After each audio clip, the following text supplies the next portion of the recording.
Hi everyone, and welcome to our QCE Business exam revision lecture for the ATAR Notes September lecture series. My name is Jess. So before I introduce myself a little bit more, let's have a little overview of ATAR Notes for any of you who aren't familiar with us. So we started back in about 2007, and since then have been offering lots of different resources for high school students. And the lecture series have been going since 2015, and they are just part of our commitment to helping students with lots of free resources. And if you're unaware of the other resources that we have available, here are some examples. So we've also got discussions, online Q&As, so videos, articles, ATAR calculators, and newsletters as well, and study notes, which I highly recommend. So all of that's available on our website if you are interested. And a little bit more about me. So my name is Jess. I graduated in 2020 and I'm currently studying communication and journalism at the University of Queensland. I'm in my third year of that dual degree. And in Year 12 Business, I got a score of 95. And I love reading and writing, so all of the humanities subjects were my favourite, and English as well. Okay, so in terms of what we're covering today, to start with, we're looking at the content that you need to know. So you'll need to know a whole bunch of things in terms of being able to describe things and explain things, and that is the focus for the first section of today's session. Then we will look at the models that you'll need to know, Lewin's change model and Kotter's 8-step model. Then we'll go to analytical tools. So some of these you may already be familiar with, like our SWOT analysis, and some of them may be a little bit newer. Then we'll look at evaluation criteria. We've got those 4 evaluation criteria that you need to know, and you will have hopefully done already throughout year 12 and year 11, and we'll finish off with some practice questions and some tips as well. Okay, let's get started. So this unit is all about change management. We've gone through the different phases of the business life cycle, and we're now up to this post-maturity stage. So the process of managing a business's transition from its current state to a desired future state. That is the basis of change management. It is a broad expression, so keep that in mind. It's not specific, so when we say change management, it can mean some different things. And it's a strategic, structured approach that aims to enhance a company's performance and maintain its competitiveness. So that change from the current state to the desired future state is for a purpose. There's some kind of reason that needs to happen, and generally it's going to be because the business needs to renew itself in some way to maintain that competitiveness in what has become most likely a saturated kind of market with lots of competition. So a really key part that you need to be able to do in business is describe business facts and characteristics in terms of internal operating and macro environmental factors. So you really need to understand these 3 levels of the different factors that have a role in business. And in this unit that you'll be doing for your external exam, it is about business renewal. So these facts and characteristics will relate to business renewal, and they will be the factors that influence the need for change. Why does the business need to change in order to remain strong in the industry? So we've got some examples here. We can start with internal. So think of this as like a building or a house of some sort. Your owners, your managers, your employees are all on the inside, and so is the structure of the building and the culture within that environment. It's all internal in the business, all inside that building. Operating is those things that are going to impact the way that it functions. So they're not inside the business as such, but it directly impacts operations. Customers, competitors, suppliers, and interest groups just refers to any other parties that are going to be affecting that operating side of things, who are stakeholders that are interested somehow. And macro, we can remember that using that STEEPLE acronym. You will have done a STEEPLE analysis before: sociocultural, technological, economic, environmental, political, legal, and ethical.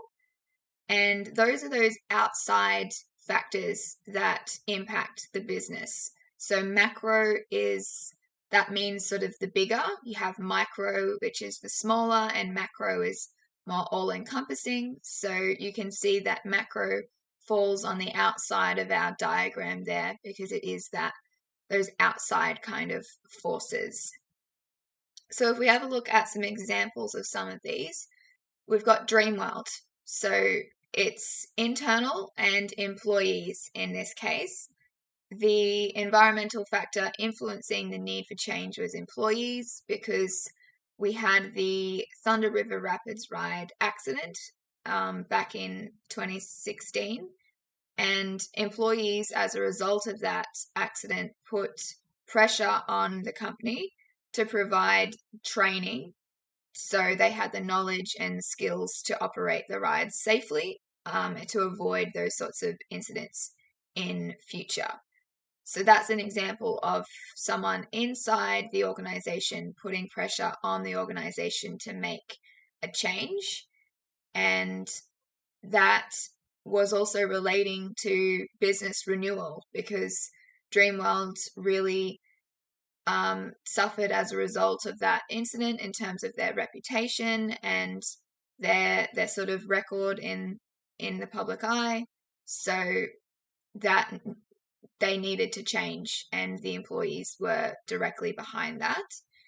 And keep in mind that we will see with these examples, and you will see with everything that you do in business, that these are all overlapping. So while this example we've spoken about employees, there are other things that you could relate this to as well. So maybe you could say the organizational culture was pushing that need for change, because they didn't have that strong culture of having the training, having the sort of trust in the systems and things like that. You could also relate it to things like legal. So they may have been actually required by law to make some changes because of the practices not being up to standard, for example. So definitely very interrelated, but you can see how some are more relevant than others for different types of examples too. We've got Coca-Cola as an example of operating for customers.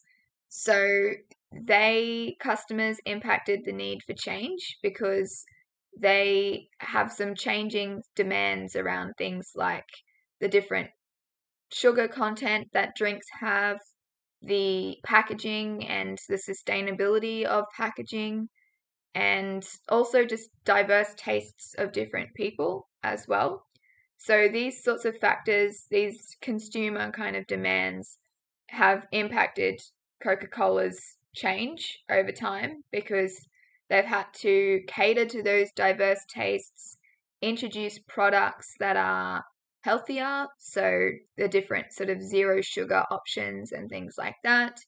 And also it's resulted in Coca-Cola making packaging recyclable as well. So you can see again here how this intersects with other aspects of our diagram. You are talking about customers and how they are impacting the need for change, but it also relates to the environmental macro factor and the socio-cultural environment macro factor, because that's about culture and people and the demands of people. So definitely overlapping in lots of ways. Another operating example for competitors, we've got Esprit, which is in that retail industry, and the competitors drive the need for change because it was a saturated market. They weren't making enough revenue. They had falling revenues in their Australian market. So their strategy was to change operations to concentrate their efforts in the Asian market instead. So sometimes competitors can drive change in terms of driving you out of a sector entirely. Other times you may be needing to use other strategies like introducing new products, changing opening hours, having some kind of research and development and innovation to get ahead of competitors by investing in those new kind of technologies as well. Lego, a macro environmental factor. So in this case, the environment is our macro environmental factor. And so in line with the United Nations SDGs, our Sustainable Development Goals, they wanted to ensure the products are made from renewable or recyclable materials. So this is sort of the United Nations kind of the goals themselves actually driving the change in a way, because they inspired Lego to make this change. And you can also say that it's intersecting with sociocultural, the expectations of society these days are impacting Lego's decision here more than likely, because they realize that they need to cater to those demands and those expectations. So it's now made from sustainable materials, and customers can easily recycle the materials as well.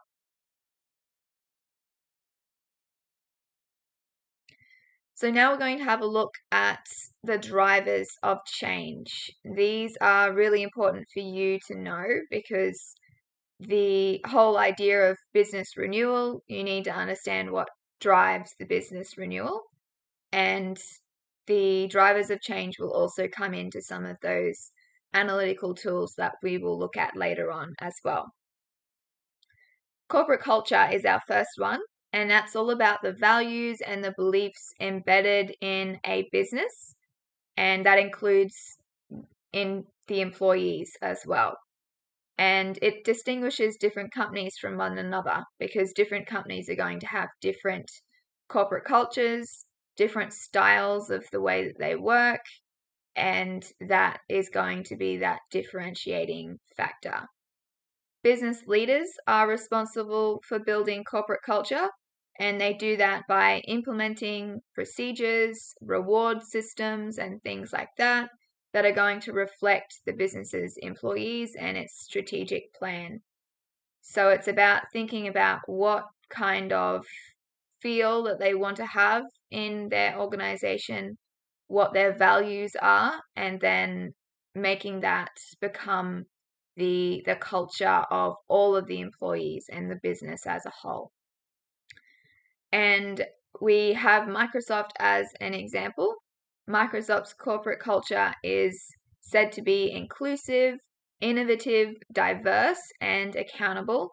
So diversity does come into this as well, because you've got that idea that you need to have workforce diversity in order to have that inclusion of different people, to not discriminate against people from different backgrounds or different belief systems. You want to foster that inclusiveness and that teamwork to to also reflect society as well and the way that society really is.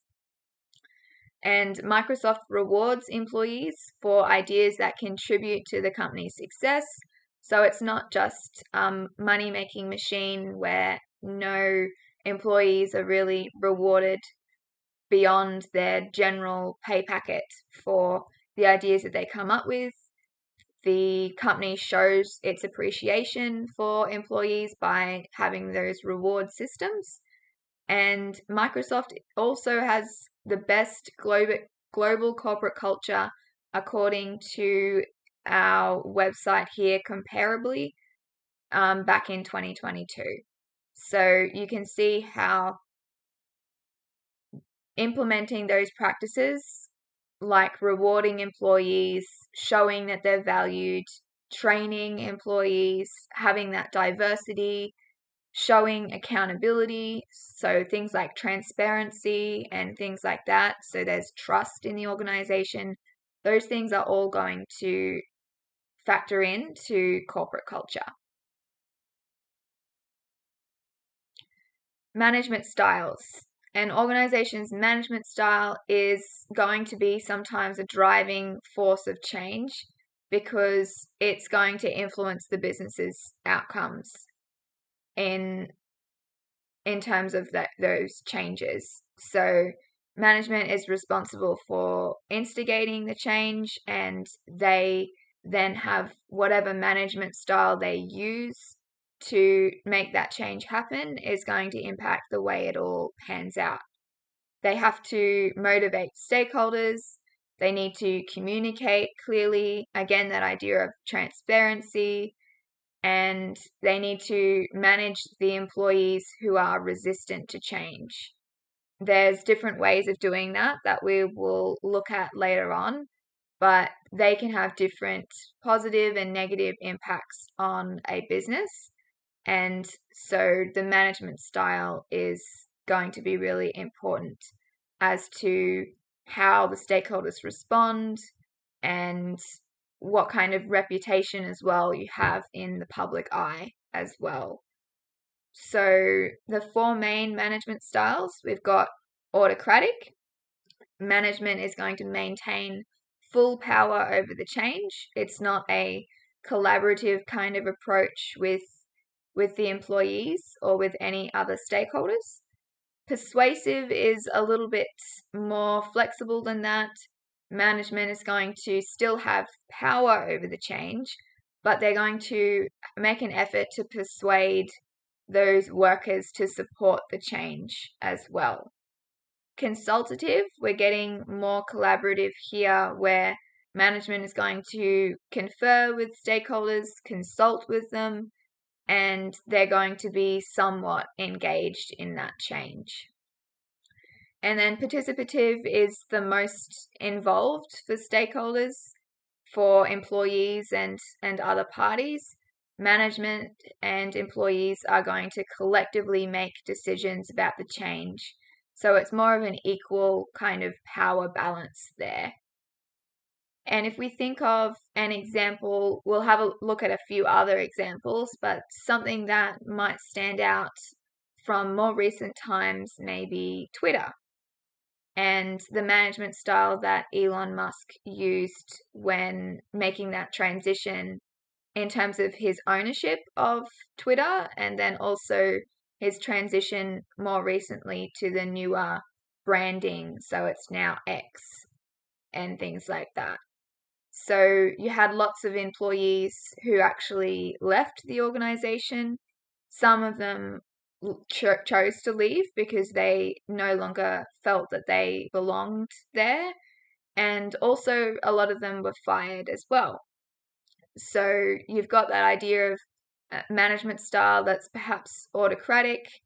The employees didn't have any control over the way that he was changing the business. They felt powerless as a result, and then left because of that. So you can see how the different kind of management styles are going to have different impacts in that way. Participative is also great, except obviously it is challenging when you've got lots of different interests of different employees and managers, and balancing that can be tricky.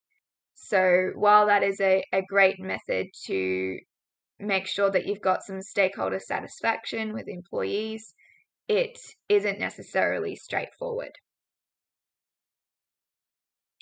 Some other examples of management styles. So McDonald's, you could argue, could also be autocratic. And while we haven't had a situation the same as Twitter, where you've got really highly publicized kind of, I guess, dissatisfaction, for McDonald's, it's probably that autocratic kind of style, because ultimately all the crew members aren't going to be involved in decision making.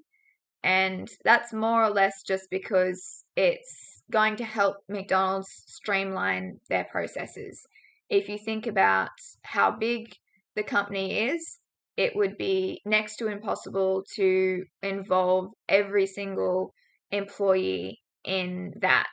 You've got franchise owners, you've got all the teenagers who work part-time at McDonald's, and then all of the people higher up in the management system, for each different country that McDonald's operates in. So it's going to streamline their process and be a lot easier to make it autocratic. You could say perhaps that maybe it's also a little bit of a, we've got persuasive perhaps, but that maybe doesn't extend all the way down to the crew members right at the front counter serving the different food. And a consultative example, we've got Boost Juice. Boost Juice is going to have that consultative kind of style because the business asks for staff input, and managers encourage all staff members to contribute to team discussions at monthly team meetings. So having those meetings is allowing that dialogue to happen, allowing those different employees to have a say. And in terms of autocratic, again, oftentimes you'll see that big businesses are going to have autocratic styles because it's too hard to have a style that's involving the input of stakeholders. Organizational structures.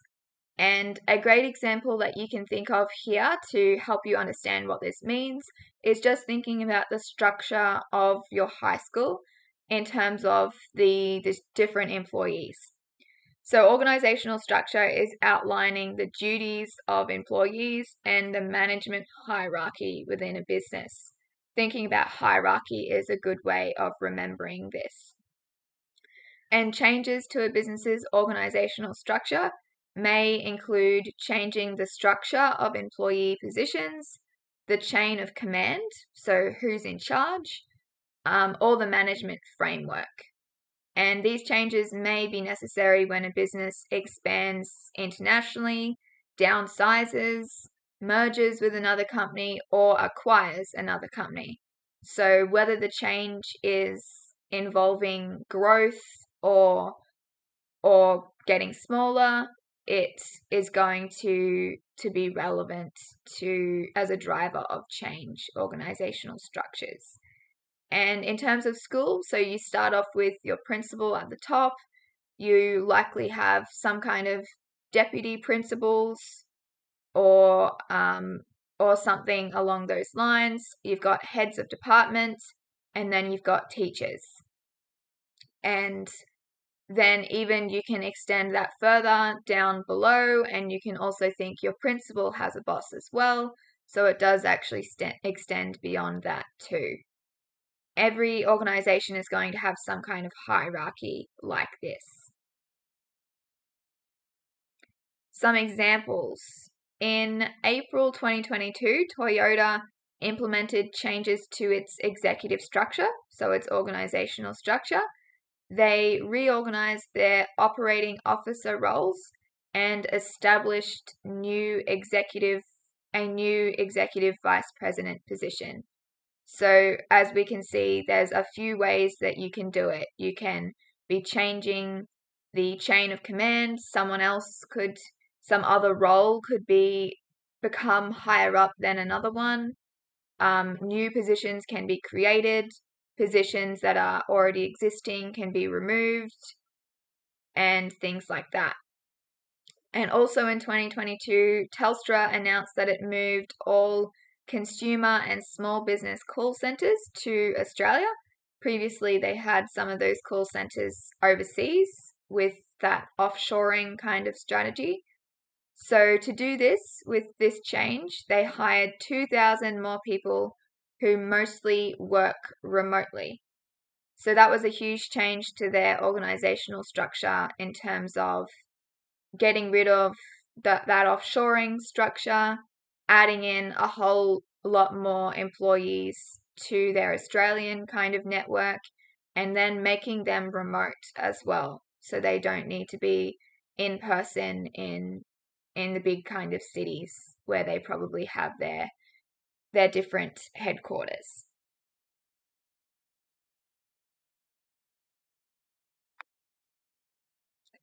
Competition is another huge driver of change, which we touched on when we looked at the operating macro and internal factors.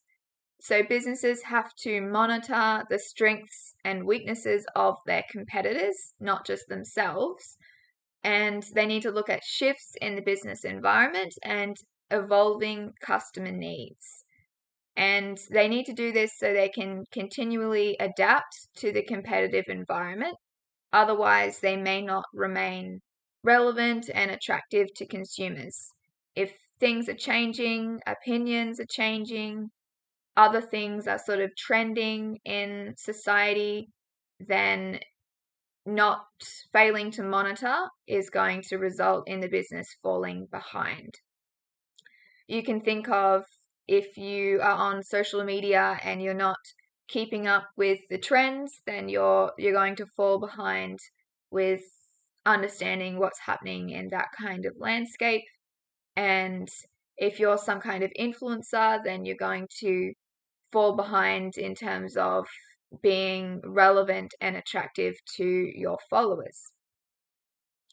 So this kind of applies to more than just big business. It can apply to individuals as well. And competition can be a driver of change when those existing competitors change things like their pricing or their advertising strategy. Maybe they introduce new products. That could be through sort of innovation that they do, research and development that they do to find new products to create, and then using new technology as well. And then, of course, when a new competitor is going to enter the market, so some kind of competitor that wasn't already there, that's going to result in a big change in the competitive landscape for that business. So a number of years ago now, in the supermarket kind of space, you had I think it was a Dutch company that was going to come into Australia as a new supermarket chain, and that would have greatly impacted Woolworths, Coles, Aldi, etc. So that didn't end up occurring, but it would have been on the radar of those businesses because they would have had to have come up with strategies to make sure that they didn't greatly lose their existing market share.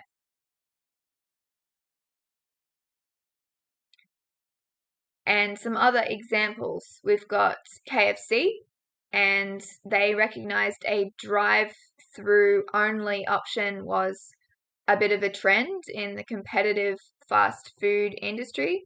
So back in 2019, they opened their first drive-through only store in Newcastle, and this involved using new technology.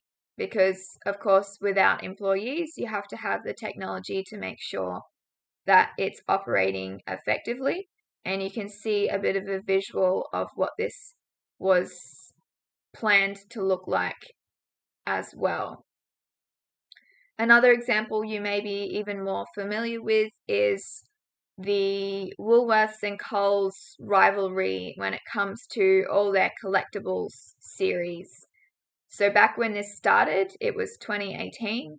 Coles was actually the first one to launch collectibles, and that was their little shop collection. And Woolworths actually suffered as a result of that in that quarter for their profits, and they realized that they needed to respond in order to, like we said, remain relevant, remain competitive, and appeal to clearly what the customers were showing that they wanted.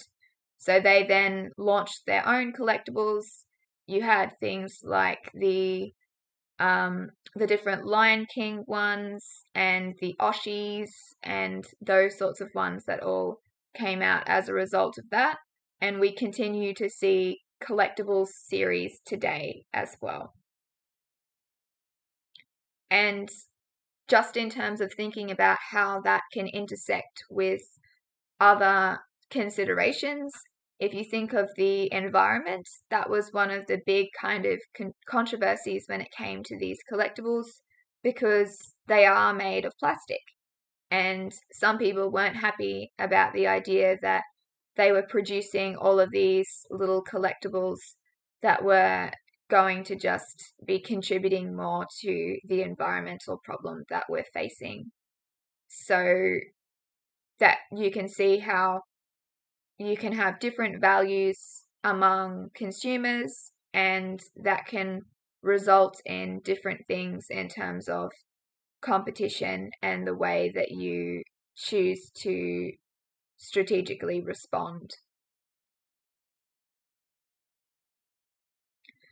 Legislative compliance. So we've got lots of examples from the supermarkets. You can see that they are definitely relevant in terms of drivers of change. And so federal, state, or local legislative changes can make change necessary within a business, because ultimately, if you don't comply with the law, then you're going to have some kind of consequences. It could be a fine, it could be something more serious than that, some kind of ban of some sort. And the introduction of new laws can also compel businesses to alter their practices to ensure compliance. So it can be direct laws that a business just has to change, and it can be the business making decisions, I guess, ahead of those laws. So if things are changing in the legal kind of environment, the business might make a change before the new laws actually come into place.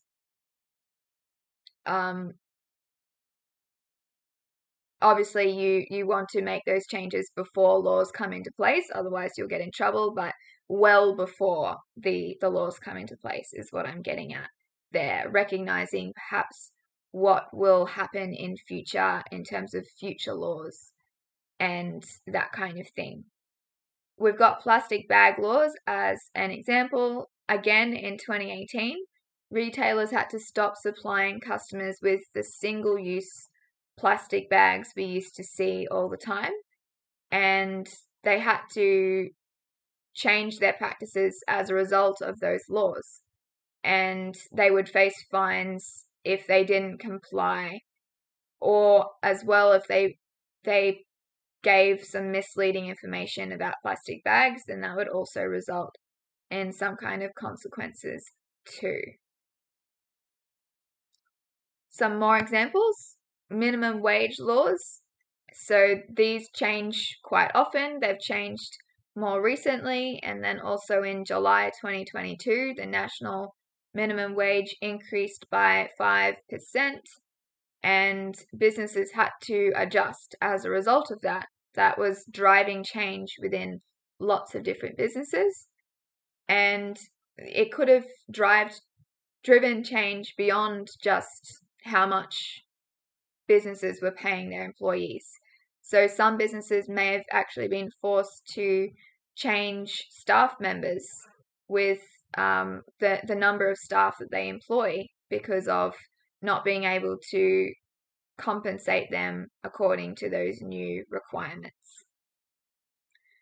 And then tobacco advertising laws with cigarettes. So Australia has laws around advertising and packaging of tobacco products, and that is the idea behind that is making sure that people aren't smoking, and tobacco businesses can't use logos, brand images, or promotional text on their packaging, and instead the packaging has to display those health warnings like we can see on this example packet here, with the unpleasant kind of picture, the idea of mouth cancer and throat cancer as well, and you can see the warning in yellow on the side there as well.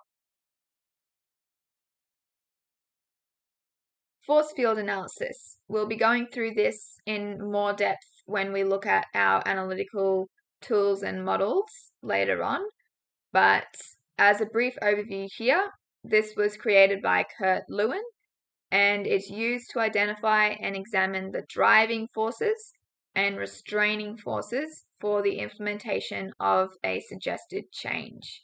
So we've had a look just now at all of the different driving forces, legislative compliance, the corporate culture, organizational structure, things like that. So driving forces are the factors that are prompting or supporting a change occurring. So they're all either going to make it happen, make it necessary, or they're just going to be a supporter as that change happens.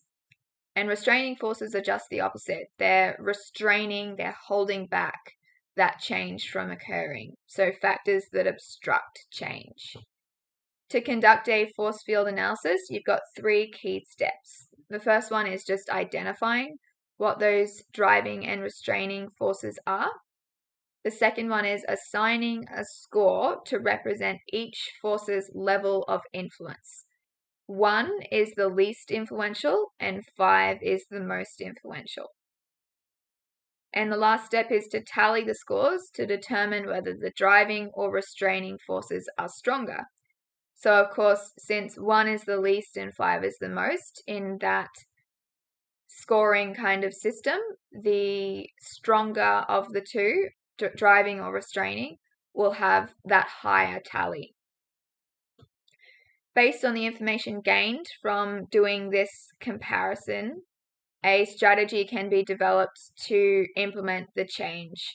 So that could involve either strengthening the driving forces or weakening the restraining forces, depending on what has found to be the most important from that analysis. And it could also be determined that the change is not feasible at all and should not be implemented.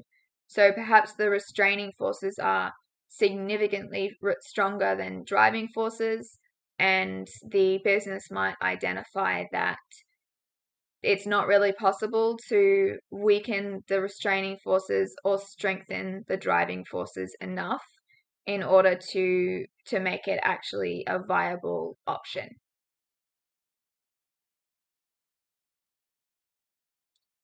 Performance management. So performance management is a process in which management reviews the overall performance of a business and its employees specifically as well to determine how goals can be better reached. And performance management can help to identify strategies to enhance the performance of employees, and it can also improve the overall productivity through reviewing the business processes and changing those if necessary. Our example here is Google. So Google introduced a new rating system for employees and streamlined its evaluation processes in 2022. Performance ratings now happen once per year, and promotions happen twice per year.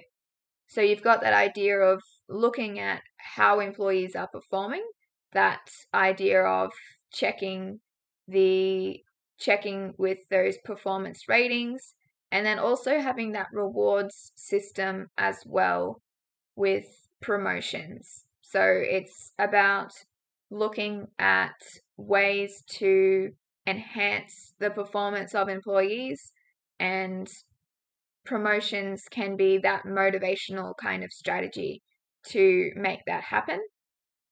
And if they're more motivated, then that can have that flow on effect again of increasing productivity.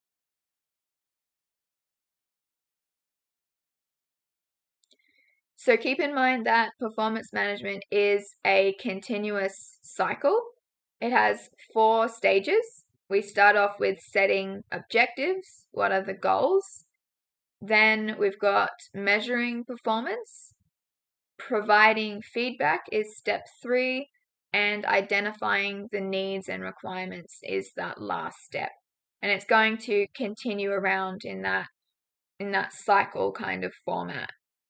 You need to be able to identify the needs, and once you've done that, you'll be back to continuously looking at measuring performance, looking at feedback. You don't just want to measure performance once and then leave it at that, because then you're going to lose that momentum that you may have had.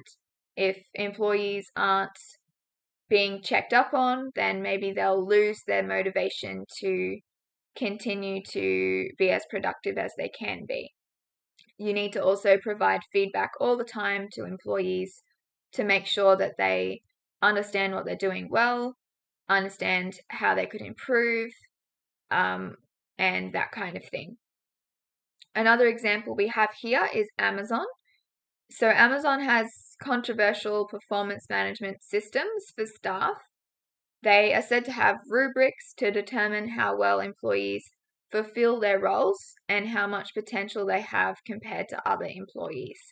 So when you think about Amazon's business model, it is heavily based on people getting their packages really quickly. And as a result of that, you do have lots of pressure on employees to make that happen.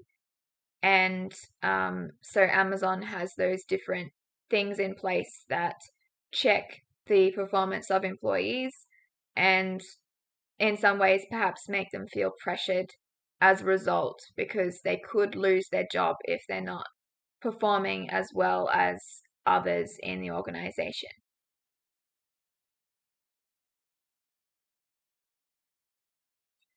And performance management can result in several outcomes during business transformation. I mentioned there how you could lose your job. So redundancy is one. That's not the same as just being fired, though. It's about when an employee's position isn't actually needed anymore and they're let go of as a result. So the employee would have to pay them, the employer would have to pay them to compensate for the job loss. And the amount of money that that employee is entitled to is dependent on a few things. It's dependent on their experience and how long they've worked in the organization. And oftentimes it's easier to make redundant someone who has less experience and less time in the organization, because they will be entitled to less money, and that is better for the business than needing to have big payouts for experienced staff members. Retraining is another potential outcome. And so this is just when employees are taught more about the activities they have to perform as part of their role. You would get training as part of your induction at the start of your role, But then things change in society at large, and then also just the organization specifically. So you need to continue to respond to that and adapt to that by training and retraining employees so they're up to date all the time. Thinking just about a classic kind of example of COVID-19, which would have affected lots of businesses when it came to retraining. They would have had to have had lots of retraining of employees so they were aware of the different requirements around, for example, if you think about the food industry, food safety and that kind of thing. And on that note, with COVID-19, that also resulted in lots of redundancies as well. An example that comes to mind for me there is the NRL, which had to make redundant a lot of employees because they ultimately weren't making the revenue they were previously because of COVID, and they could no longer sustain all of those employees that, for example, would go out to schools and do workshops with students because those things weren't happening anymore at that time. Now, development is different to retraining, so keep that in mind. Each employee is going to establish a plan with their employer that allows them to develop in their career. And it's going to also improve their ability to perform their role in the business. So retraining is about usually more broad than just one employee. It's going to be about those skills and learning how to do those activities as part of their position. Development is more of a one-on-one thing with the employer. It's about the individual employee having that plan so they can develop in their career.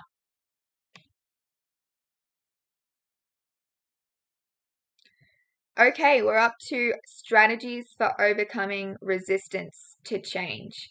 I mentioned earlier how there are some different strategies for this, and when we were talking about the management styles, and you can see that we've labeled these ones as either low risk or high risk, depending on the amount of risk the business would be taking on by using the strategy.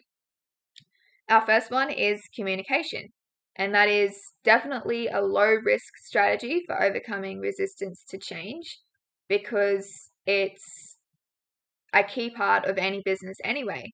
It's about honest, effective communication throughout that transformation, renewal kind of phase. And that's going to ensure that stakeholders are supportive of the change and they're dedicated to making the change happen successfully. And you can have lots of different communication mediums. You can be communicating in-person conversations, formal and informal meetings, reports, emails, all sorts of different communication styles can be part of this strategy. And this diagram that we have here is illustrating a communication continuum. And so a business could follow this to overcome resistance to change. You make employees aware of why the change is necessary, what's sort of happening in the business environment, and then that's going to lead to them understanding that need. And with understanding comes that idea of alignment. So they're going to align themselves with that understanding, with that way of thinking, and they'll be then on board with that, and that'll lead to that acceptance idea. Once you've accepted the need for the change, understand how the change needs to happen and why, you'll then have that commitment to the change and commitment to being part of making it happen. So communication should ultimately occur regardless for any kind of change, because if you think about not having communication when a change is happening, then you're definitely going to have very poor stakeholder satisfaction because employees are going to feel in the dark. You're not going to have good transparency, and they're not going to feel like you value them enough to involve them in the decision making. Another low risk strategy for overcoming resistance is participation. And so this is more of that active kind of involvement. We saw earlier that the participative management style was the most collaborative kind of style that there was. And so participation is about encouraging that staff engagement in the change process, and that's going to make employees feel like they have a sense of control and they have a say, they have a voice, and that will work towards enhancing the business's corporate culture. If employees feel like they're being ignored or they're not valued, then that is not going to lead to a very pleasant environment within that business. So that's why participation is really a strong strategy.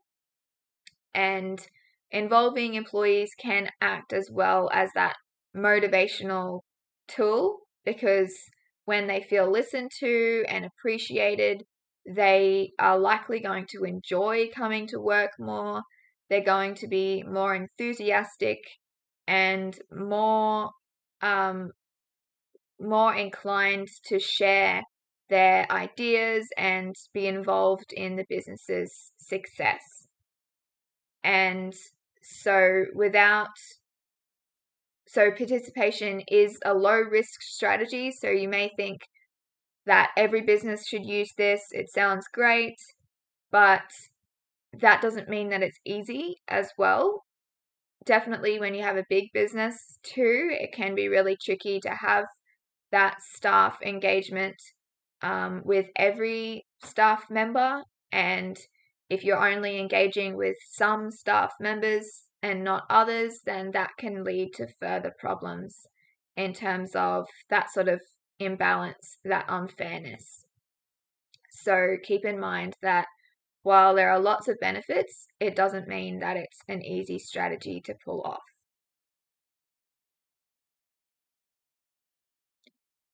Negotiation is another low risk strategy for overcoming resistance, and it's often required when the change occurs.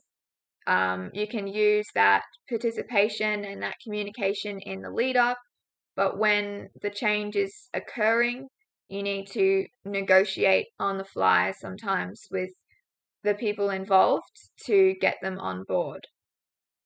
And so employers or leaders in an organization may identify those employees who are likely to resist change and negotiate with them to gain their cooperation and their support. So if you're not familiar with negotiation, it's that bargaining kind of process.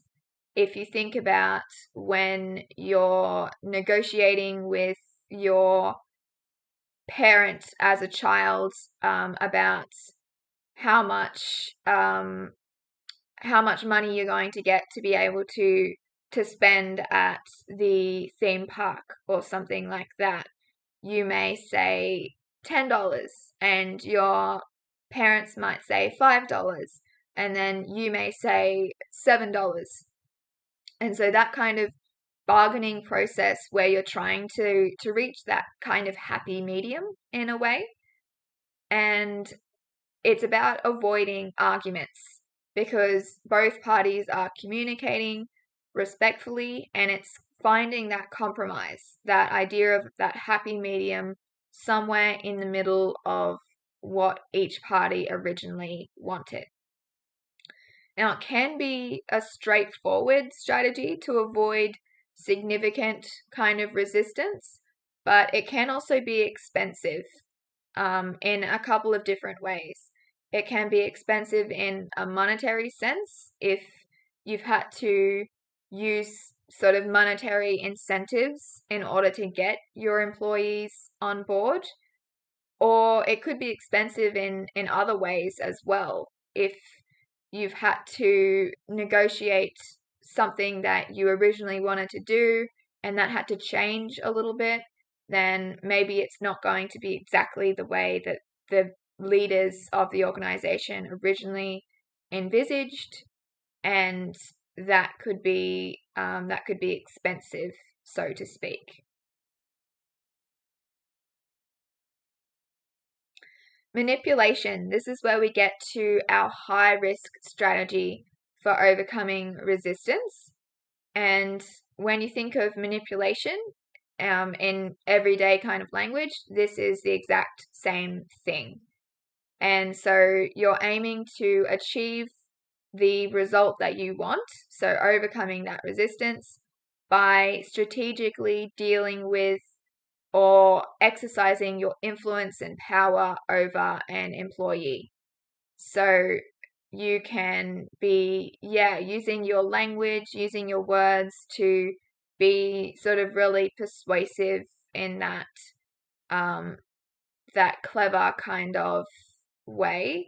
But it can cause more damage as well to the business's corporate culture. While it can be quick, it can be damaging, because if the employees recognize that they're being manipulated, then they probably aren't going to appreciate that. And that can again lead to actually worsening the problem as well. That's why we've got this idea of high risk here. There's more chance that it could go wrong. And it can also be expensive too, just like negotiation can be expensive. This one is potentially expensive depending on the incentives that leaders may use to manipulate the employees. So to paint a picture for us, some examples of manipulation. You could offer an incentive to a change-resistant staff member, such as a promotion or a reward or something to gain their support. Or you could communicate the advantages of a change, but not mention the disadvantages. So almost lying by omission in a way to manipulate employees by making them see the good but not the bad. And our second and last high risk strategy for overcoming resistance is threat. Now, manipulation you can think of as being more subtle. Not everyone perhaps will recognize when they're being manipulated. When it comes to threat, it's probably more obvious, and it's going to involve intimidating employees with some kind of punishment if they don't come on board with the change. So you could be threatening them with the demotion or a dismissal entirely. They could be losing their job if they don't get on board with the change. And that's going to force employees to accept the change if they want to avoid those consequences. So that fear factor of making the employee worried about what is at stake, what they could lose, or what they could suffer from if they don't come on board with the change. Threat can be quick and simple, but it can also cause increased resistance and complaints and resentment among employees, and again, therefore, can harm corporate culture. So, even more so, perhaps, than manipulation, employees are probably going to recognize more clearly when they're being threatened with something, and you've got an even higher chance, therefore, that they will be resenting your decision to treat them in that way, and that can therefore result in complaints, for sort of unfair kind of treatment or unfair dismissal, things like that.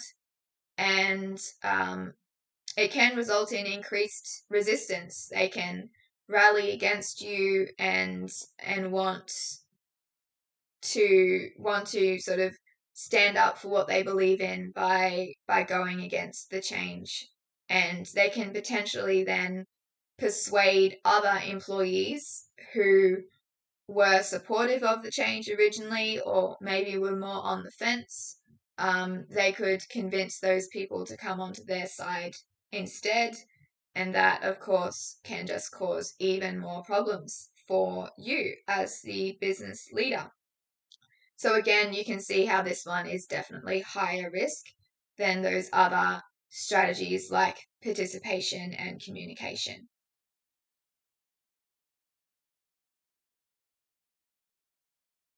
Okay, now we're on to the role of consultants and professional services. A consultant is an external professional hired by a business to offer advice on particular issues that are affecting the business, and then analyze the business's efficiency and its effectiveness. And so a consultant could help a post-mature business, which is what we're looking at. Remember, this is the post-maturity stage, and it's about renewal and being in that final stage of the business life cycle. So strategies to minimize expenses, they could help with providing ideas around that. Strategies to regain market share, and then expansion opportunities as well. Some businesses in the post-maturity stage can have that renewal and then actually continue to grow. Other businesses may need to shut down, or they may need to find ways to minimize expenses to ensure that they don't have to leave the market entirely. And post-mature businesses may have lost some market share after falling into post-maturity, and they may want to regain that with the help of a consultant who's that professional in that field. On the other hand, you've got professional services, and these people are also specialists in their field, but they're offering external expertise to businesses. So they're different to consultants because they are accountable for their work-related activities because of the nature of the knowledge they provide. So when you have a consultation, you're getting the advice from that person, but if the advice doesn't work out, then they're not liable for that. It's your sort of choice to trust them with their thoughts on an issue. Whereas professional services, you can think of that idea of professional, they have that liability. So things like roles like accountants, lawyers, solicitors, doctors, engineers, and architects, you can have really serious financial and health and legal kind of implications if you don't get the right advice from these kind of professional service providers. So that's why they are accountable for what they tell you.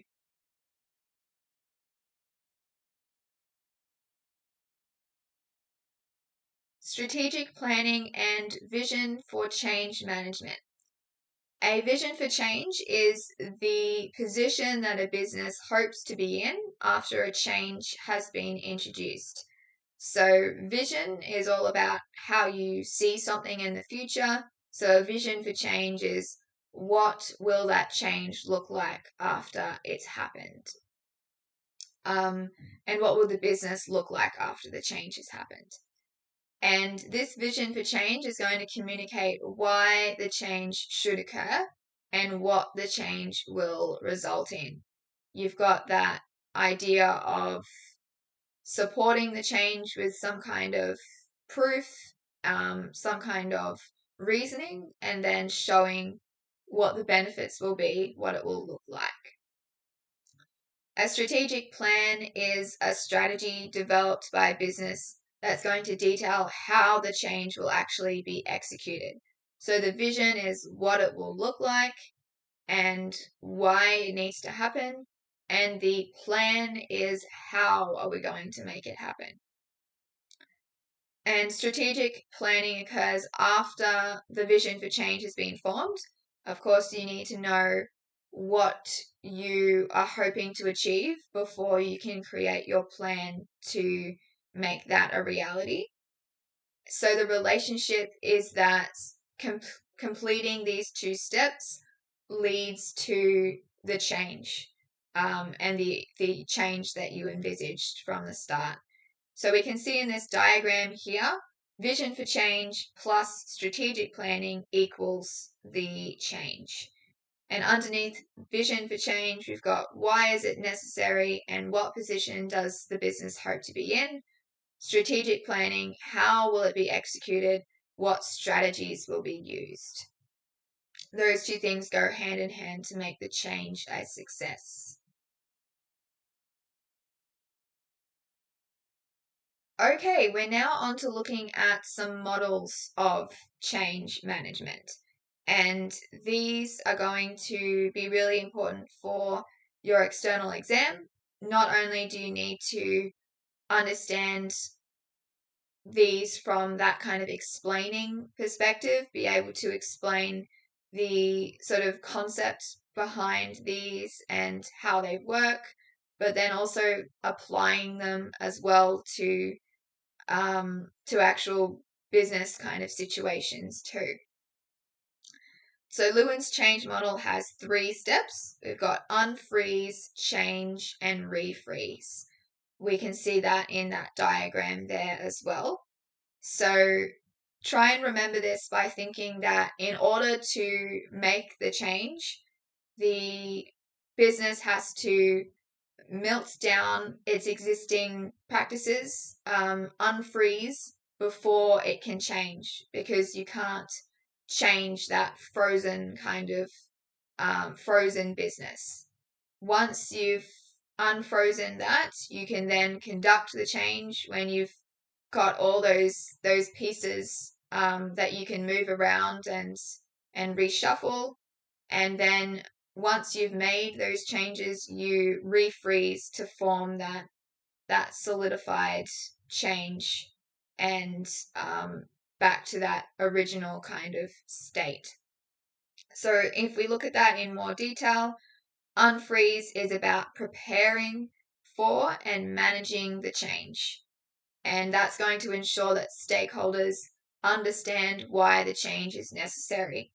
If we think again back to what we've just gone through, this is going to involve overcoming some resistance to change potentially as well, because some stakeholders won't be on board with it. Excuse me. So yeah, in order to make stakeholders understand, you will need communication, you may need participation or negotiation, and we also looked at threat and manipulation, which hopefully you can avoid. And then the change occurring, so that's when you've got the implementation of the change, and you're still going to have ongoing communication, because you don't just let people know that this is happening and then leave it at that. You need to provide updates on how it's going, what the progress is, if any alterations to the initial plan are being made, and why, if that's the case as well. And then refreeze. That's where you're solidifying, sustaining, and celebrating the change. So making sure it's all in place again, making sure it's maintained, and then celebrating it as well, because you want to have that sense of regained stability in the business, so employees feel like it was a success. It's important for them to recognize it as a success so they can have trust in management, particularly if they were resistant to begin with. Then showing that it actually was successful is perhaps going to mean that in future they will have less resistance to begin with and greater trust in the management to make decisions that are right for the business and its employees. So also celebrating as well is just a good part of corporate culture as well. You want employees to feel valued. They probably had a role in that change being executed successfully. So showing appreciation for them is also a way to make your corporate culture strong, leading to motivation, leading to productivity, leading to the strongest business possible. Lots of flow on effects.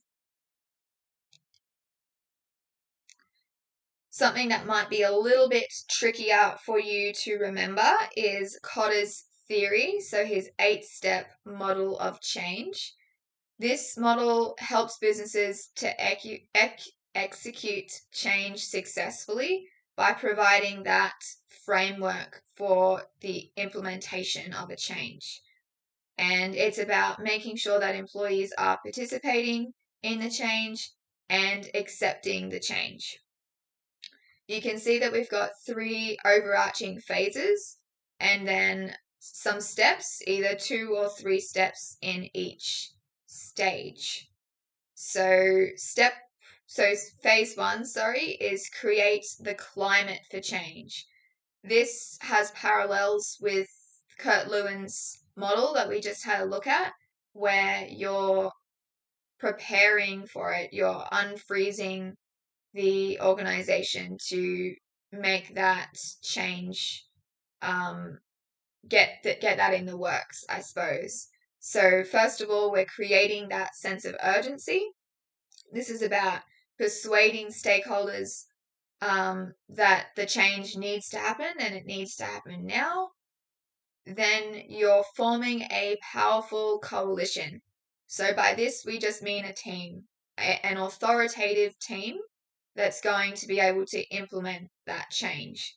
You've created that sense of urgency that it needs to happen. Then you're forming the team to be those people who are going to bring it into fruition. And then you're creating a vision for change, which we looked at before, where you're looking at those strategies and what it will actually look like once the change has occurred. Our second phase is engaging and enabling the organization.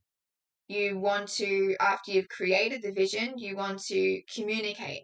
So this is about engaging the organization and the people within it. You need to ensure that all stakeholders are notified of the change. So they would have already been aware of it because you had that sense of urgency that you would have created at the start. And you need to make sure that you're making stakeholders aware of the change before you get to this second phase. Otherwise, you would be springing it on them too much. So ensuring that stakeholders are notified, and if any changes have been made from what was originally proposed in step 1, then you would be outlining that here as well.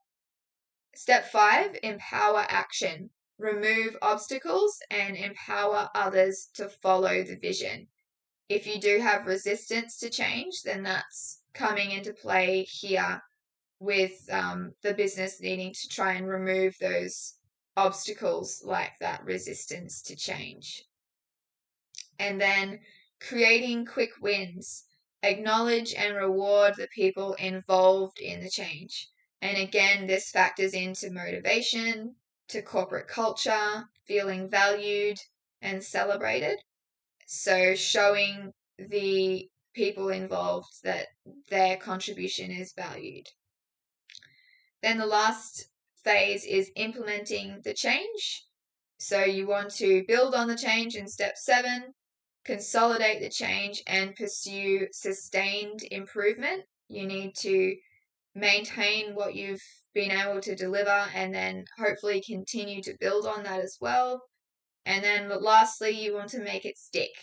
Ensure that stakeholders are aware of the success of the change. Again, we looked in that previous model for the force, Kurt Lewin's three-step model of change. The third step involved celebrating the change. So make it stick is similar to that, where you need to make sure that people are aware of how successful it's been. That will build that trust, hopefully lead to less resistance in future, and those people involved will feel valued too. And as I mentioned, that one is obviously involving 8 steps. It's a little bit more tricky to remember than our unfreeze, change, refreeze model. So you may want to come up with some kind of memorization strategy to help you with this. To remember the steps, you can have some kind of acronym, and you could have a rhyme or a song or something like that as well, depending on what suits you and what you can come up with that's related to this theory. We've got an example here of an acronym. And so our acronym is Customers Forming Close Connections Excites Clever Business Managers. And those letters that those words all start with then are the same word that coincides with the idea behind the steps.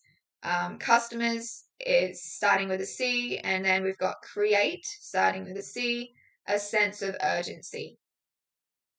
Then we've got forming a powerful coalition, creating a vision for change, communicating the vision, empowering action, creating quick wins, building on the change, and making it stick. And if you wanted to, you could also shorten these if all you need to know as a spark for your memory is just the word urgency, then maybe urgency is all you need to know for step 1. Maybe coalition is all you need to know for step 2. That kind of thing. So it depends on how detailed you need this to be as to how you may design it to work for you.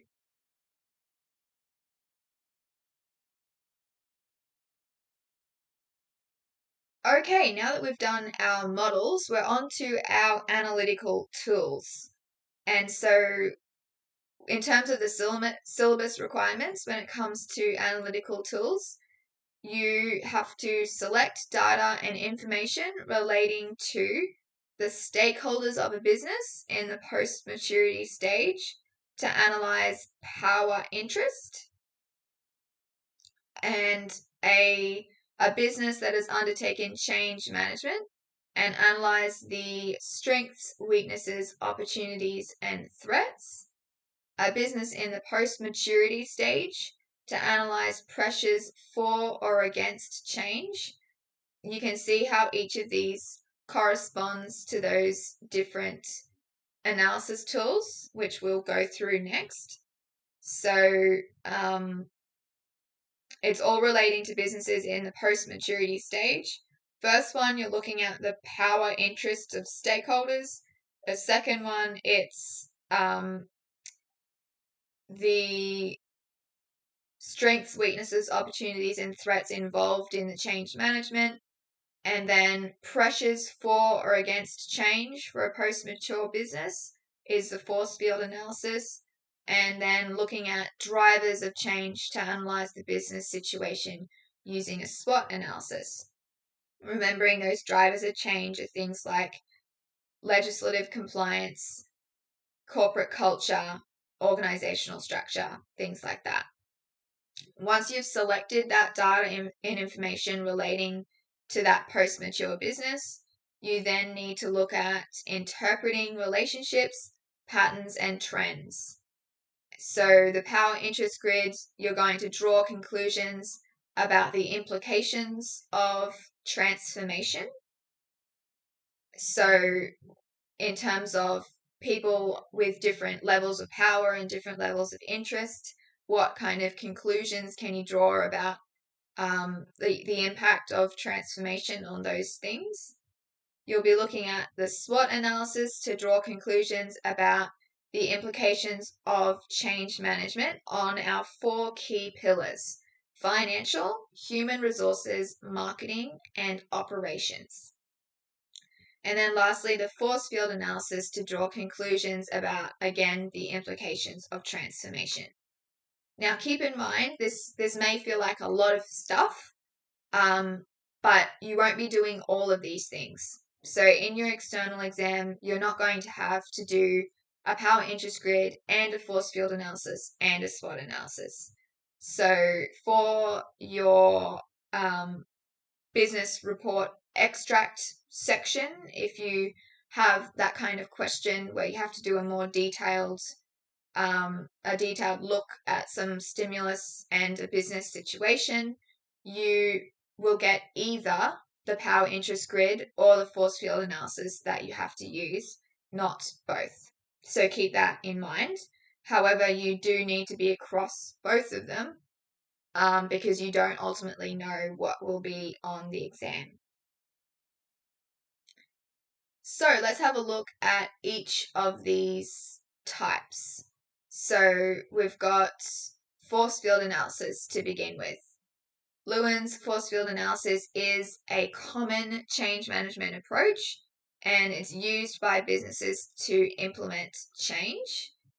And so according to this force field analysis concept, situations are maintained by an equilibrium between driving and restraining forces. So equilibrium in this case is about that balance.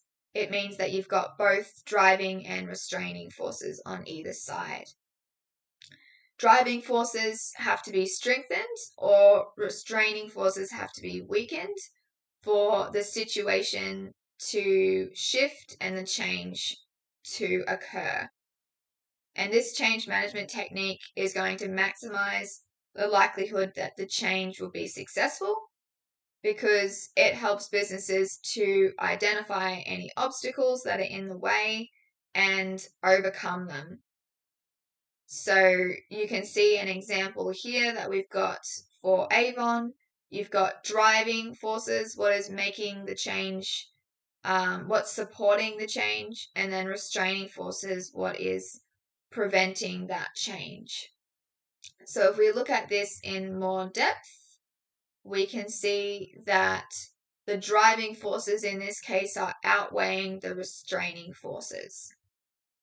And so you have your change in the middle, what is going to happen. In this case, we've got Avon changing their business model by discontinuing door-to-door sales in favor of online sales methods. So Avon back in the day was very well known for door knocking. Different sales representatives would come around to your house and sell you the different cosmetics products. And of course, that is not so relevant in today's day and age because we tend to buy online. We tend not to be home during the day kind of period anymore because we have more gender equality. Women are working these days rather than being at home in that kind of housewife role. So we can see why this change would be necessary, but at the same time, there are some restraining forces. If we have a look at some of the examples of that, so driving forces, we've got reduced expenses because of the lack of those sales representatives that you would no longer need. The competitive idea, so that's we saw that earlier, that driving force of change can be the competition.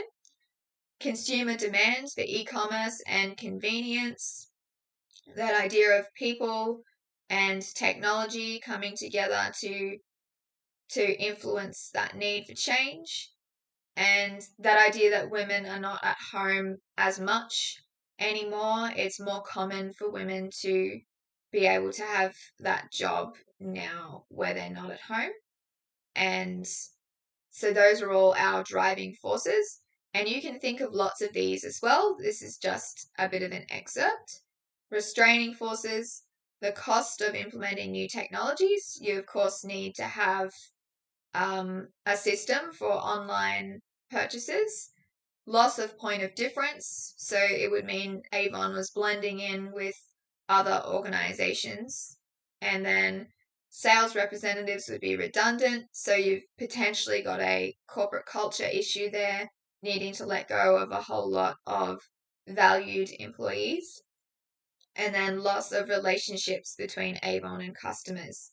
So a big strength of that strategy was that they did have that one-on-one kind of rapport between sales representatives and the customers, and that would be lost by going to online sales methods. And so we can see that we've done our scoring as well. And keep in mind when it comes to this scoring that there's no right or wrong necessarily. So there is, you've got to definitely be logical. I mean, there's some things that you would absolutely not give a 5 or a 1. So for example, in this, the idea of remaining competitive by having an online presence, we've given that a 5 here to show how important it is. It would be okay to give it a 4 here, but for example, giving that a 1, you really couldn't justify that because competition and what others are doing in the industry is a really, really big factor in the need for this change. So don't stress too much over the nitty-gritty numbers. Should it be 4? Should it be 5? Should it be 1? Should it be 2? But just be logical and think about, can I justify the number that I've given this driving or restraining force? Now, based on this analysis that we've done for Avon, they would be able to formulate strategies to ensure that they successfully change the business model, because you do have that backing. Those driving forces are strong enough there. They could try to weaken restraining forces, for example, by developing a new point of difference and offering sales representatives positions elsewhere in the business as well. So you already have that, those driving forces in this case are already outweighing the restraining forces, but that doesn't mean that you can just rest on your laurels. You still want to make sure that you're addressing potential problems, and that means addressing those restraining forces that have been identified too.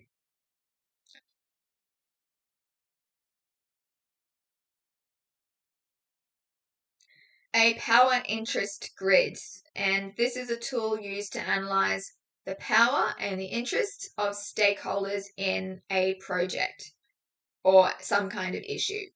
So measuring stakeholders' power and interest gives the individual or team who is leading the project insight into the level of engagement and communication that each stakeholder needs.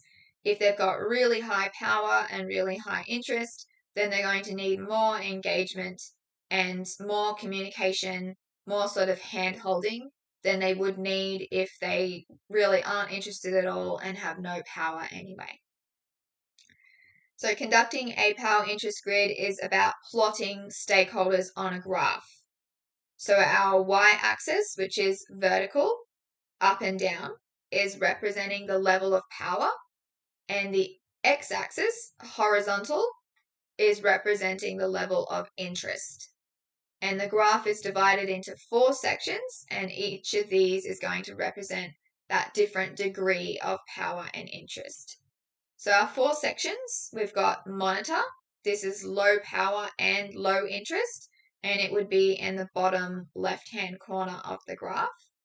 Keep informed, low power and high interest. Keep satisfied is when you've got high power but low interest.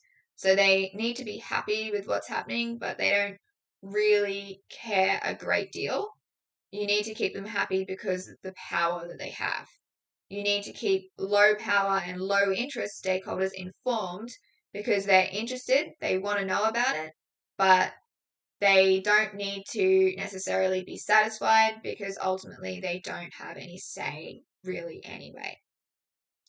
And then manage closely, of course, is when you've got high power and high interest, and that is the top right-hand corner of the graph. So let's have a look at an example.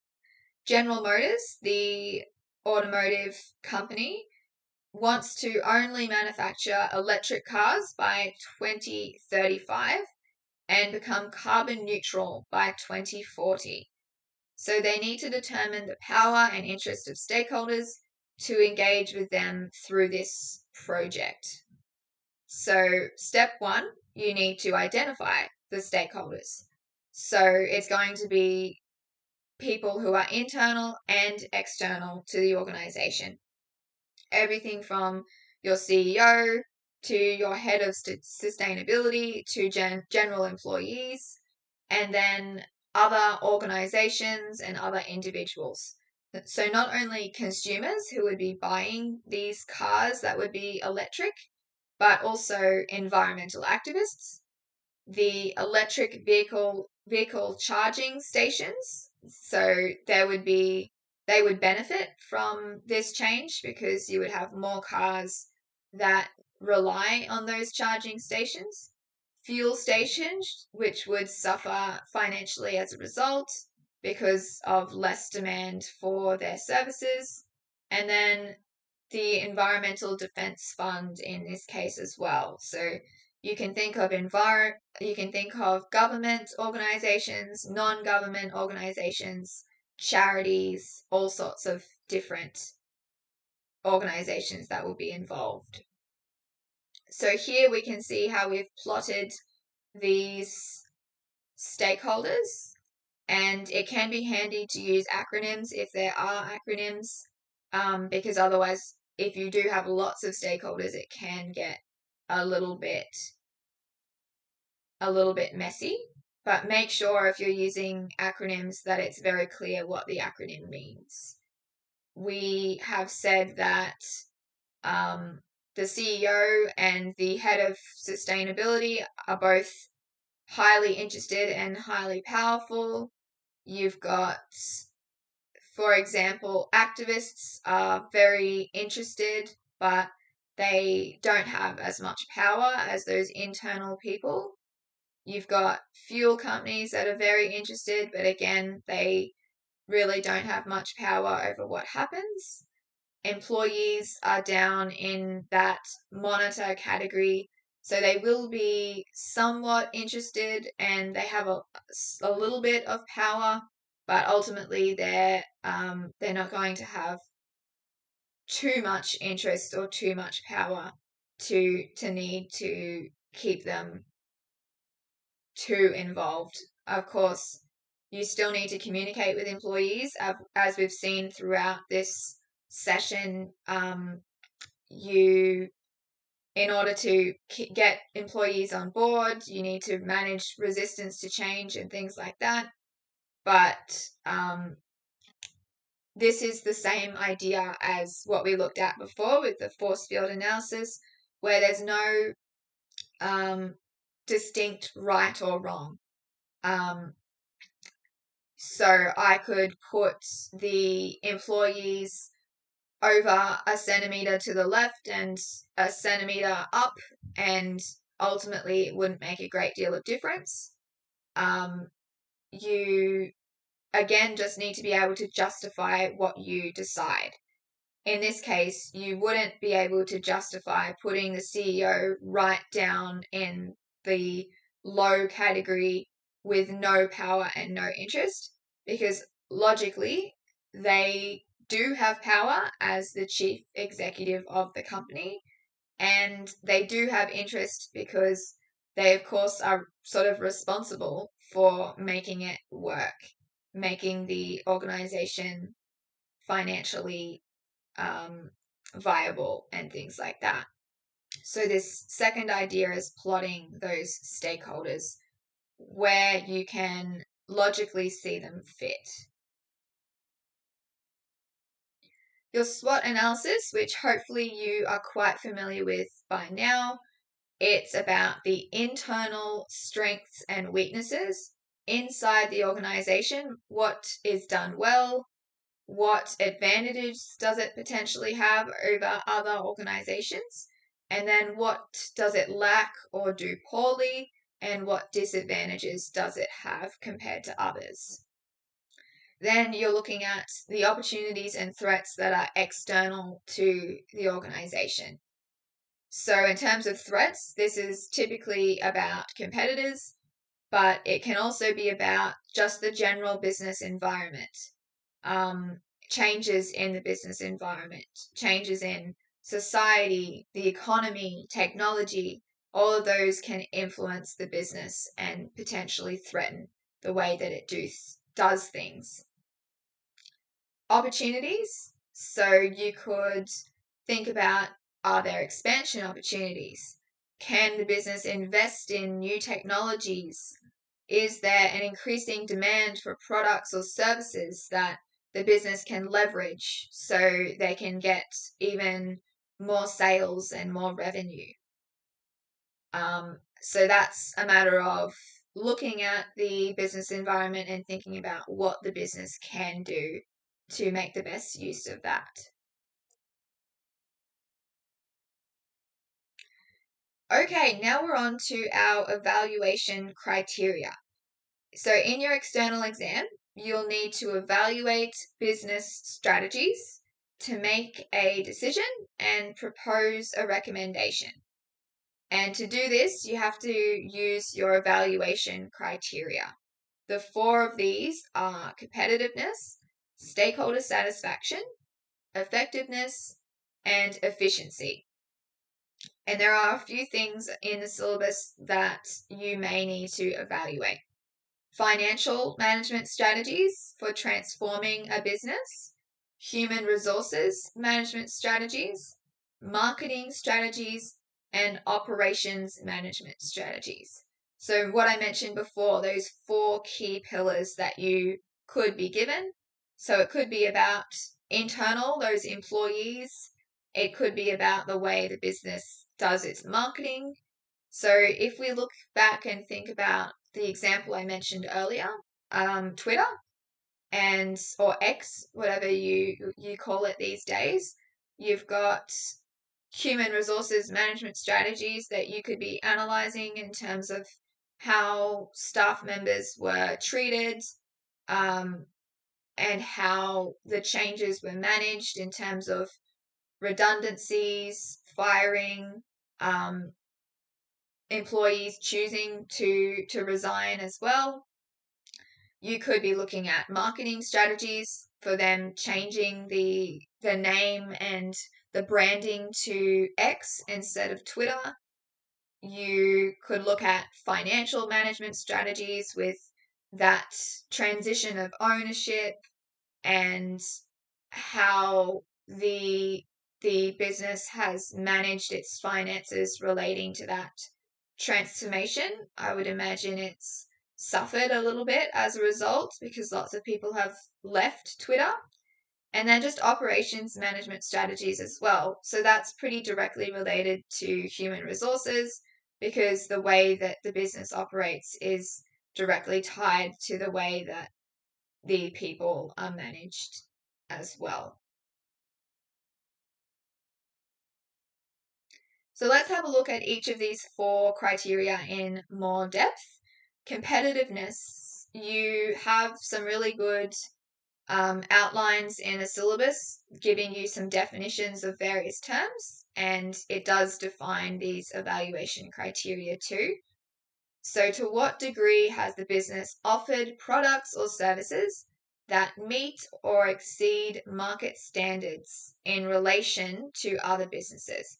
So, you've got that comparative element. You're looking at the business in comparison to others. So, you can be comparing it to rival companies in the industry. So, of course, it's got to be a relevant, an actual competitor that you're comparing the business to, not not a business from a different industry entirely. And there are a number of ways that you can think about and measure competitiveness. It could be profit related, which is probably the most obvious, but also things like market share, growth, or even decline as well, resources, intentions to expand, strategies employed by the business to drive competitiveness. So all of those things that could show how it's performing in relation to other businesses. Stakeholder satisfaction. To what degree has the business considered and managed stakeholder expectations in achieving goals or objectives? And you can think of lots of different stakeholders here. It's not just, we've spoken a lot today about employees and managing resistance to change and things like that, but it's a lot broader than that when it comes to stakeholder satisfaction. It's about the internal employees, management, and then also the investors and suppliers, and then, of course, customers as well. And then even just the more broader kind of public too. And it can be measured according to factors like the customer base growth or decline as well, employee retention rates, and continued loyalty and funding from investors. So if employees are sticking around, then that's likely because they are happy with the organization, they're getting the training, and they have a voice, and all of those things that we've mentioned today. If you're growing your customer base, then that probably means you've had some word of mouth kind of traction. You've got people people speaking positively about the business and driving more customers to use your services or buy your products. And then, of course, loyalty and funding from investors is always going to indicate that they are getting good returns, that they are happy with the level of transparency and things like that in the organization. Effectiveness and efficiency are the last two. So there's a way that we can try to remember the difference. Of course, they both are sort of similar words, so it can be a little bit confusing. Effectiveness is to what degree has the business achieved goals or objectives, and to what extent has the business solved targeted problems. So it relates to this idea of goals, and it can be applied to any business strategy. If it's effective, then they will have achieved the goals and overcome any barriers in the process of that. It's about doing the right thing, choosing the right thing to do and doing that. On the other hand, efficiency is doing it in the right way, so doing things right. To what degree has the business optimized its use of resources and application of processes in achieving those goals and objectives? So it's indicated by the amount of time and effort it requires to meet those objectives. And if it takes a really long time, then that's not efficient, right? So if you take a really long time to do your assignment, then that would mean that you're not as efficient as you could be in doing that. Okay, now we're up to some practice questions. So identify 2 different management styles and explain how each style can act as an internal driver of change. We can think back to our management styles. We had participative, autocratic, consultative, those sorts of ones. So you need to, this is an example of how you need to know you need to be able to explain things and just remember the different ideas, be able to list off the different management styles and know what each involves. So you can then choose 2 and then explain how they can act as a driver of change. So you could be thinking about that participative style and thinking about how that can act as a driver of change because you're involving all of the stakeholders, all of the employees, and they are then feeling valued, motivated, more productive. They are supportive of the change, and that's going to mean that it's going to drive change more easily because you're not going to have as much resistance by involving them from the outset. Second one, we've got using an example. Describe one operating environmental factor that could influence a business manager to initiate change. And again, this is where you really need to know those 3 levels: internal, operating, and macro. Think about it like the building idea. Operating is the suppliers, customers, competitors, and interest groups. So you could talk here about, for example, competitors, and they could influence a manager to initiate change because they've introduced these innovative new products, and you need to make sure that you're keeping up with them to retain your market share and not lose out on profits. And keep in mind there as well that it does say using an example. So a big tip that I would give is make sure you not only know the content, like the theoretical stuff, but also think about the practical application of things. Think about what businesses you can actually use as an example to illustrate your understanding of the concept and of just the broader kind of business world that we live in. And you could, for example, use the example that I gave about Woolworths and Coles with the little shop collectibles versus the Oshies and the Lion King idea. Explain 2 circumstances using, again, examples in which legislative compliance would drive change for a business in the post-maturity stage. Again, you need those examples. So wage law changes, plastic bag changes, advertising rules around tobacco and things like that. Those are the sorts of examples that you can provide, and you would need to then explain how they have impacted those businesses in terms of driving change.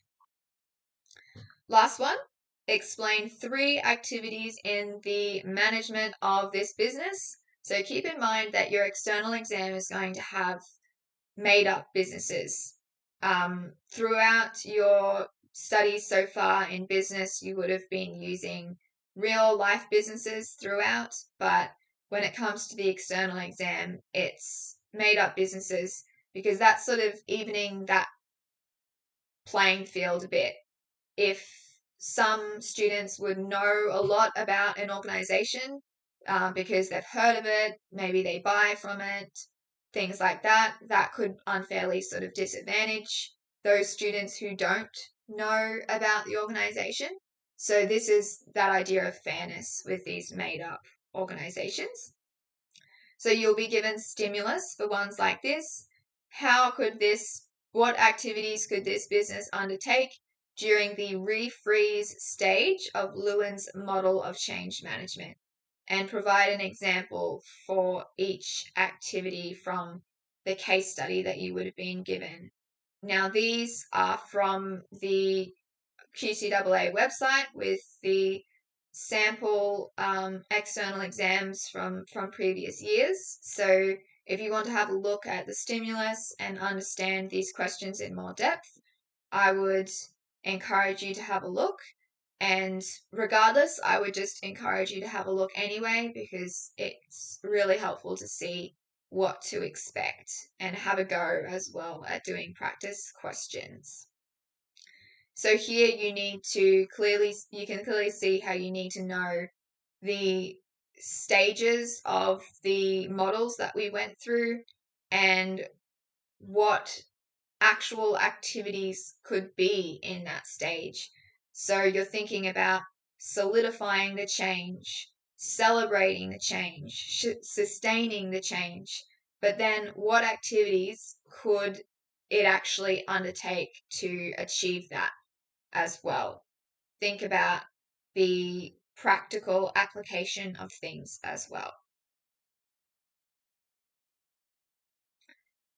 Using case study 1 to explain 2 objectives that could be included in a strategic plan to realize the owner's vision for change. And so all of these different aspects that we've covered today are really coming into these different questions. So understanding everything is important. Analyze the power interests of stakeholders and evaluate the proposed switch to a different type of operations. And we saw how we had those 4 pillars: marketing, operations, HR, and finance. So this one's an operations related question. And it's more subtle, so that you're not going to be told, like you may have been previously, use this tool. Not outright like that. So the wording will be something more like this, where it says, analyze the power interests of stakeholders, and you need to recognize with that wording that it's talking about the power interest grid.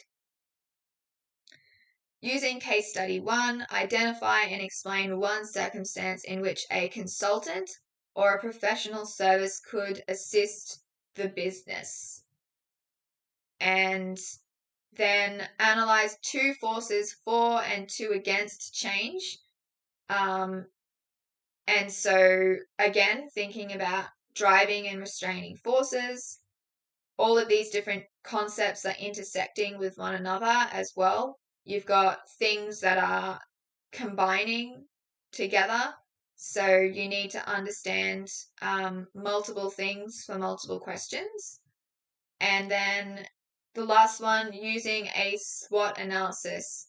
You're interpreting trends and writing that business report kind of extract with looking at marketing strategies in this one and proposing some recommendations. So some tips to finish off. Make sure you know those real world examples to demonstrate the concepts and not just the definitions. You, of course, need to know how to describe and explain things, but ultimately using those real world examples is part of explaining. Explaining is going into more depth than describing, and using examples is a great way of achieving that. Use the syllabus as a study guide. All of the things that we've covered today are from the syllabus. It shows you exactly what you do need to be able to describe, explain, analyze, evaluate, etc. So scan the top QR code on this page to access the syllabus, or just visit the QCEE website and find business. If you finish your exam early, use the extra time wisely. So reread as much of your exam as you can. You want to be looking for grammatical errors. You want to be looking for ways that you could improve your terminology.